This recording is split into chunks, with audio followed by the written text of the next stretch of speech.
नमस्कार, मैं हूं आपके साथ ज्योति अरोरा। वक्त हो गया है न्यूज बुलेटिन का, जिसमें हम जानेंगे कि कहां वन वे का पालन करा रही ट्रैफिक पुलिस के साथ एक युवक ने की गाली गलौज, कहां बिजली गिरने से खेत पर मौजूद युवक झुलसा और कहां मनोरोगी बच्चों को बांटा गया दिव्यांगता प्रमाण पत्र। इन तमाम खबरों को जानेंगे विस्तार से, तो आइए निगाह डालते हैं इस वक्त की बड़ी खबरों पे। भागलपुर कचहरी चौक पर वन वे का पालन करा रही ट्रैफिक पुलिस के द्वारा जब वन वे का उल्लंघन कर जा रहे मोटरसाइकिल सवार को ट्रैफिक पुलिस के द्वारा रोका गया, तब युवक के द्वारा ट्रैफिक पुलिस को गाली देनी शुरू कर दी और जब पुलिस कर्मियों के द्वारा गाली नहीं देने की बात कही गई, तो जिसके बाद पुलिस वाले उसे पकड़ने के लिए पहुंचे, तब युवक वहां से मोटरसाइकिल छोड़ पैदल ही भागने लगा। लगभग आधे किलोमीटर भागने के बाद ट्रैफिक जवानों ने उसे धर दबोचा और हिरासत में लेकर थाने भेज दिया। वहीं गाली देने वाला युवक अपने आप को पुलिस गिरफ्त में आने के बाद बेकसूर बता रहा है। वहीं पुलिस उसे कार्य में बाधा डालने के आरोप में हिरासत में लेकर थाने भेज दी है। मेरा नाम मिथुन कुमार हुआ, बरारी घर हुआ, लेकिन आज तक गाली गलौज नहीं किए हैं। ये झूठ बोल रहा है। नहीं सर, को गाली दिया हमारे सामने, हमारे चाचा भी पुलिस है, पुलिस को हम गाली क्यों देंगे? लेकिन गलत है तब गलत बोलिएगा। और इतना आदमी गलत तुम सही नहीं, हम पेट्रोल टंकी पर से तेल लेकर आए, ये बोला कि मनाली चौक इधर से आ रहे हैं, इसी बात का हुज्जत है और कोई बात का हुज्जत नहीं। गाली दे दिए थे? नहीं, गाली नहीं दी। यदि गाली दिए होंगे आपका जूता मेरा। क्या उसके बाद क्या हुआ?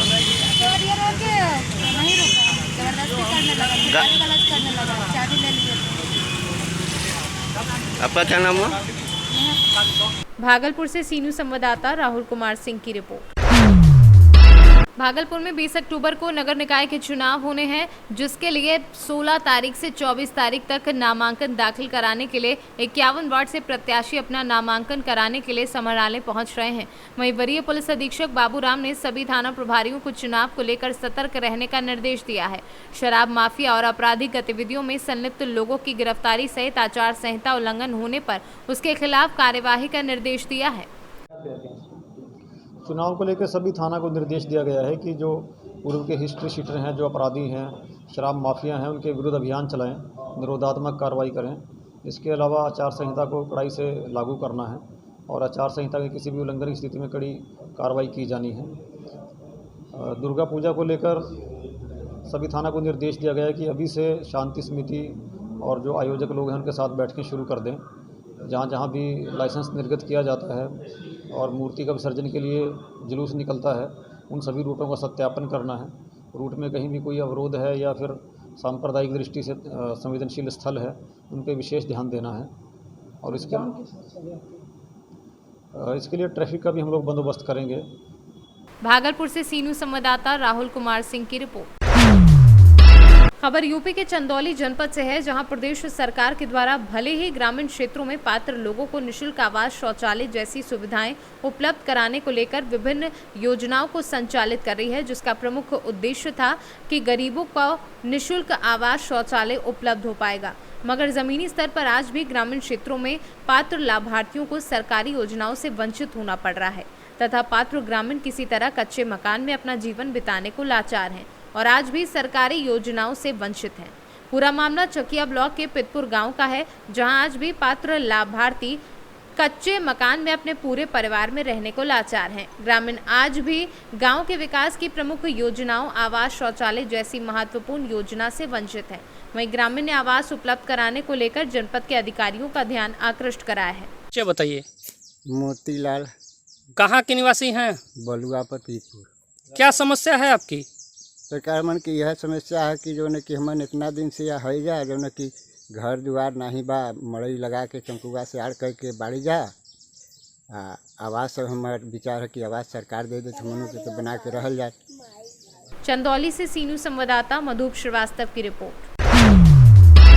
कन्नौज सदर क्षेत्र के कई इलाकों में गुरुवार को तेज गरज और चमक के साथ बारिश हुई, जिसके चलते मौसम सुहाना रहा। बारिश के दौरान सदर कोतवाली क्षेत्र के जुकैया गांव में बिजली गिरने से एक युवक झुलस गया। उपचार के लिए उसे शहर के एक निजी अस्पताल में भर्ती कराया गया। गुरुवार की देर शाम के समय गरज के साथ आकाशीय बिजली चमक रही थी। बूंदाबूंदी के दौरान जुकैया गांव निवासी गोविंद खेत पर मूली की धुलाई कर रहा था। उसी दौरान तेज आवाज के साथ बादलों की गड़गड़ाहट के बीच बारिश होने लगी। इसी समय बिजली गिरने से गोविंद उसकी चपेट में आ गया, जिससे वह मामूली रूप से झुलस गया। जानकारी होने पर गोविंद के भाई गोपाल ने परिवार के अन्य लोगों को जानकारी दी। इससे परिवार में अफरा तफरी मच गई।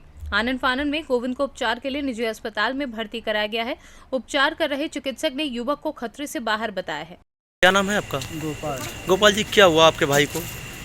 खेत गए थे, मूली धुल रहे खेत में जी। इंजन चला के वहीं पानी भरा तो मूली धुल रहे थे, तो अचानक बिजली गिरी और भैया गिरी है पानी में। तो भैया क्या झुलसे हैं क्या? हाँ, हल्की सी मतलब झड़प आई है। अच्छा, हल्का झुलसे भी हैं। हाँ। तो आप लोग कहाँ ले जा रहे थे इन्हें? ले कहीं नहीं जा रहे, सीधे यहीं लेके आए हैं। तो खेत सीधे यहीं चले कितना खेत होगा आपके पास? यहाँ से होगा लगभग 4-5 किलोमीटर। खेत कितना होगा? कितने मूली हैं आपकी? हाँ, 3-4 बीघा। अच्छा, तो वहाँ काम कर रहे थे। हाँ, तो कैसे पता हुआ इनके बिजली गिरी? वो पानी हमने मांगा इनसे, भैया से हमने पानी दो भर के। हाँ। और पानी भरा इनने, और बस वही टिपिया सहित पानी गिर गए। अच्छा। पानी में गिर गए तो हमने देखा पानी गिर गए। हम सब लोग थे, मम्मी पापा भैया भाभी, मतलब वो बहन थी, तो सब लोग थे। सब लोग खेत पे थे क्या? दूरी थी क्या? काफ़ी दूर पे थे आप लोग? नहीं, थोड़ी दूर पे थे। बड़ा गड्ढा है तो उसमें पानी भरा, तब पानी भरा तो सब अलग अलग थे, थोड़ी दूर। अच्छा अच्छा। जब देखा तो उठाया भैया, जब उठाया तो लेके चले आए सीधे यहीं। तो कहाँ ले जा रहे हैं? अब लेके आए हैं हॉस्पिटल में? सीधे RC हॉस्पिटल लेके आए। जिला अस्पताल नहीं ले गए क्या? नहीं, वहाँ नहीं ले गए। कहाँ रहते हो? जुकैया। क्या नाम है? गोपाल। पिता का नाम क्या है? जगदीश। कन्नौज से सीनू संवाददाता सीबू सैनी की रिपोर्ट। प्रयागराज जिले के करछना तहसील के अंतर्गत करछना BRC परिसर में समग्र शिक्षा के अंतर्गत खंड शिक्षा अधिकारी अनिल कुमार त्रिपाठी के नेतृत्व में कैंप के माध्यम से दिव्यांग एवं मनोरोगी बच्चों का दिव्यांगता प्रमाण पत्र बनाया गया। इस मौके पर करछना तहसील के अंतर्गत कई गांव के दिव्यांग बच्चे मौजूद रहे। इस मौके पर नैदानिक मनोविज्ञान चिकित्सक डॉक्टर इंसान Rai, doctor Sankalp Shukla, doctor Girish Chand Tiwari, doctor Subhash, eye surgeon Rajeev Mishra, राष्ट्रीय माध्यमिक शिक्षा अभियान विभाग विमल पाल के साथ दिव्यांग बच्चे और उनके अभिभावक मौजूद रहे और दिव्यांगता प्रमाण पत्र बनाया। स्तर पे नैदानिक मनोवैज्ञानिक हूँ। आज यहाँ पे जो भी मानसिक रूप से दिव्यांग बच्चे हैं उनका मैं मनोवैज्ञानिक प्रशिक्षण कर ऑन स्पॉट सर्टिफिकेशन उनको मैं दे रही हूँ। तो अभी तक कहा जा सकता है कि 11:30 बज रहा है, 30 से ऊपर सर्टिफिकेट बन चुके हैं और 2 बजे तक हमारा कैंप है। तो मुझे लगता है कि 100 का आंकड़ा पार करेगा। लक्ष्य कितना है आपका आज यहाँ? 100 तक है, अगर हो जाए तो बढ़िया है, क्योंकि सरकार हमें ब्लॉक स्तर पे इसलिए भेज रही है कि जो बच्चे ऐसे हैं दिव्यांग हैं, जिला स्तर पर नहीं जा पाते हैं, उनका सर्टिफिकेशन नहीं जाने के कारण नहीं हो पाता है, तो यहाँ पे हम उनके घर के पास आकर के वो सारी सुविधाएं उनको मुहैया कराएं जो उनका हक है। आपने कमरे में, ये बंद कमरे में रखा गया है, ना तो बिजली है ना तो पंखा चल रहा है। सबसे बड़ी समस्या है बच्चे जो दिव्यांग हैं उनके लिए बड़ी दिक्कत हो रही। तो इसके लिए आपने ये जो आयोजन करता है यहाँ आपके कैंप लगवाने वाले हैं, इनसे आपने ये बात नहीं कही?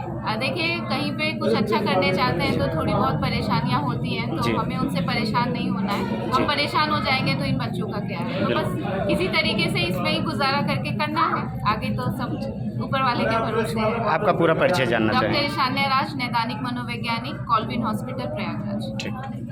असेसमेंट कैंप है जिले से निर्धारित। आज 23 तारीख को BRC करछना हुआ है। हमारे खंड शिक्षा अधिकारी अनिल कुमार त्रिपाठी जी की देखरेख में चल रहा है और पूरे ब्लॉक के जो बच्चे नामांकित हैं प्राइमरी या जूनियर स्कूल में, उन बच्चों का, चाहे मुंहबधिर बच्चे हों, चाहे ब्लाइंड बच्चे हों, चाहे मानसिक मंदित बच्चे हों, चाहे लोकोमोटर वाले बच्चे हों, सब बच्चों का यहाँ पे मेडिकल असेसमेंट कैंप में सर्टिफिकेट बनाया जा रहा है। ये सर्टिफिकेट बनने के बाद जिले से जब आएगा तो स्कूलों में ये वितरित हो जाएगा। इसके बाद इन बच्चों को स्टाइपेंड और स्कार्ड जो है, जिन बच्चों का सर्टिफिकेट बना रहेगा उनको स्टाइपेंड और स्कार्ड दिया जाता है। स्टाइपेंड बालिकाओं के लिए दिया जाता है 2000 रुपये, और स्कार्ड जो है मानसिक मंदित बच्चे हैं, जो ब्लाइंड बच्चे हैं, उनको दिया जाता है, वो 6000 रुपये दिया जाता है। सर्टिफिकेट बनने के बाद ही ये दिया जाएगा। जी, जैसा कि बताया जा रहा है कि 80% जो प्रतिशत से ऊपर हैं उनके लिए क्या व्यवस्था दी जा रही है? ऐसा 40% ऊपर जो भी बच्चे हैं सबको व्यवस्था वही दी जाती है। 80% ऊपर जो लोकोमोटर दिव्यांग बच्चे हैं उनको जो मिलता है, 3 पहिया जो वाहन मिलता है बैटरी वाला, वो 80% ऊपर इलाव होता है। लेकिन हमारी जो सुविधाएं हैं 40% ऊपर सारी सुविधाएं मिलती हैं जो बच्चे 40% के हैं। तो इनको पढ़ने लिखने की व्यवस्था क्या दी जाती है, किस तरीके की व्यवस्था है? हमारे ब्लॉक स्तर पे स्पेशल एजुकेटर नियुक्त किए गए हैं, जो कि एक दो है जो कि स्पेशल गूंगे बाहरी बच्चे ट्रेनिंग किए हैं, एक मानसिक मंदिर ट्रेनिंग किए हैं। इन बच्चों को वो लोग विजिट करके उन बच्चों को शैक्षिक कार्य करते हैं। आपका पूरा परिचय जानना चाहेंगे? मैं Alok Rai, special teacher, block Karchhana. चुका हूँ। मैं ऑडियोलॉजिस्ट हूँ, कानपुर हॉस्पिटल से आया हूँ। मेरा मेन काम है कि जो बच्चे बधिर हैं, जो कम सुनते हैं, उनका परीक्षण करना और उनको सर्टिफिकेट निर्गत करना है। क्योंकि ये बच्चे जिला अस्पताल में नहीं आ पाते हैं, कानपुर अस्पताल आने में इनको तकलीफ होती है, तो सीएमओ साहब एक मेडिकल बोर्ड बनाते हैं हर साल, जो बीएसए के माध्यम से बीआरसीज में अटेंड किया जाता है।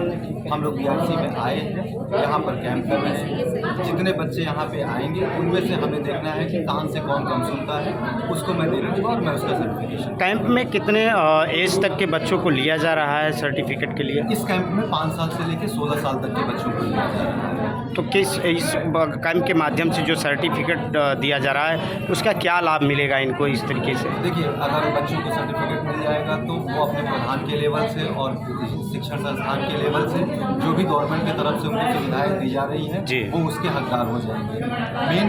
मेन इनको सुविधा मिलेगी, जैसे बस में आने जाने का किराया फ्री हो जाएगा, रेलवे में आने जाने की सुविधाएं मिल जाती हैं, ये सारी चीज़ें। क्या इन लोगों को जो मूक बधिर और बच्चे हैं इनको पढ़ाने लिखाने की कोई व्यवस्था है शासन की तरफ से? हाँ, इलाहाबाद में कई स्कूल चल रहे हैं, सरकारी स्कूल है, जहाँ पे ये अपना साइन लैंग्वेज में BA BSc कर सकते हैं, MA कर सकते हैं। हाई लेवल की सारी सुविधाएँ अवेलेबल हैं। आपका परिचय जानना चाहेंगे? मेरा नाम डॉक्टर संकल्प शुक्ला है। मैं कानपुर अस्पताल, मोतीलाल नेहरू जनरल चिकित्सा है, कानपुर अस्पताल के नाम से जाना जाता है प्रयागराज में। ये जो दिव्यांग है, विकलांग है, पढ़ने लिखने की व्यवस्था या शासन की तरफ से? जी जो है, जो प्रमाण पत्र बनते हैं इनके माध्यम से स्कूल में जो है वजीफा वगैरह सुने होंगे, ये सारी सुविधाएं इसी के माध्यम से बनती हैं। इनका जब प्रमाण पत्र बना रहेगा तो आगे जो है फॉरवर्ड होगा। और दिव्यांग जो है बच्चे हमारे स्कूल में जुड़कर मुख्य धारा से जुड़े। मेन जो हम लोगों का एम यही है कि सारे दिव्यांग बच्चे शिक्षा की मुख्य धारा से जुड़े और हमारा जो है नामांकन और हमारा स्कूल का जो है ये स्तर जो है प्रोग्रेस करें। मैं डॉक्टर राजेंद्र कुमार यादव, फिजियोथेरेपिस्ट, समग्र शिक्षा अभियान का फिजियोथेरेपिस्ट हूँ और मैं ही पहले लेके पूरा जो है कैंप करा रहा हूँ। सारे मैं पूरे जिले के जितने BRC जितने ब्लॉक हैं, हमारे 16 कैंप हुए हैं सारे जिले के सारे ब्लॉक में। हम सारा पैनल ले जाके पूरा सफलतापूर्वक कराया है। आज हमारा यहाँ करछना ब्लॉक का अंतिम कैंप है। आज इससे पहले भी जी हर ब्लॉक में हमारा 60 से 70 75 ऊपर अब जो है कैंप रहा है और सफलतापूर्वक संपन्न हुआ है बिना किसी कंट्रोवर्सी, किसी की बात। लास्ट कैंप जी हमारा लास्ट कैंप है और यहाँ पे सारे BI HI MR हुए बच्चों को, सारे बच्चों को उनसे संबंधित सुविधाएं मुहैया कराई जाएंगी। प्रयागराज से सीनू संवाददाता मंगला प्रसाद पटेल की रिपोर्ट। फिलहाल इस न्यूज बुलेटिन में बस इतना ही। देश और दुनिया की बाकी खबरों के लिए आप देखते रहिए C न्यूज़ भारत।